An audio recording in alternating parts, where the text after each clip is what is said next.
5 plus 10. Addition part. So now we'll see I equal to I into 10. Second variant. Then we can even see I equal to I by 10. Third variant. So we'll see these two. Okay, if you consider this example. So first draw table.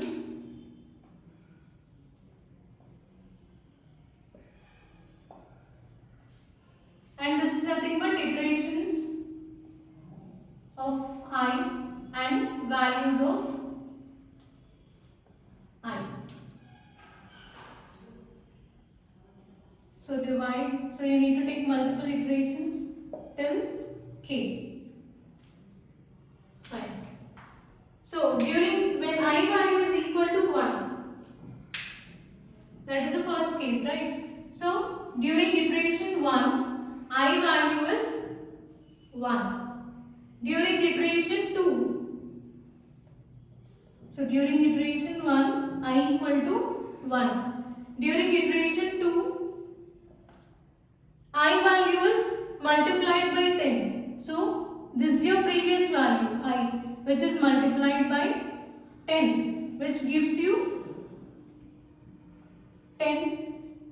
And after that, during iteration 3, now the previous value is 10, which should be multiplied by 10 again.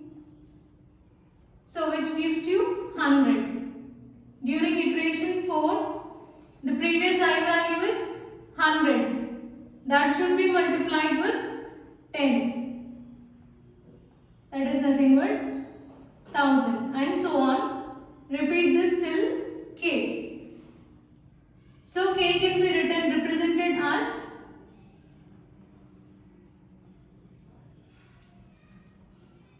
so first we'll represent this in terms of powers, so that after representing that it will be easy to write this k value. So here 1 can be written as, so you need to write it in terms of 10. Okay, so 1 can be written as 10 power 0. So I am writing 1 as 10 power 0.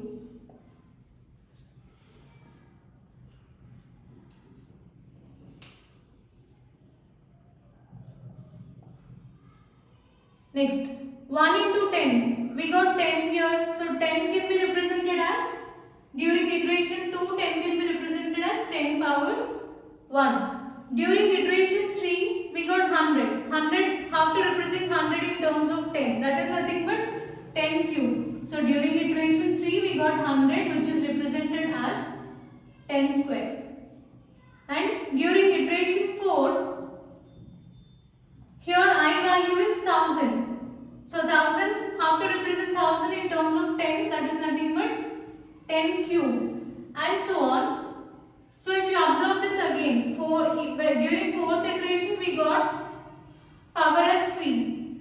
During the 3rd iteration it is 2. Like that, during kth iteration it is represented as k power, 10 power k minus 1. Okay, so this can be written as 10 power k minus 1.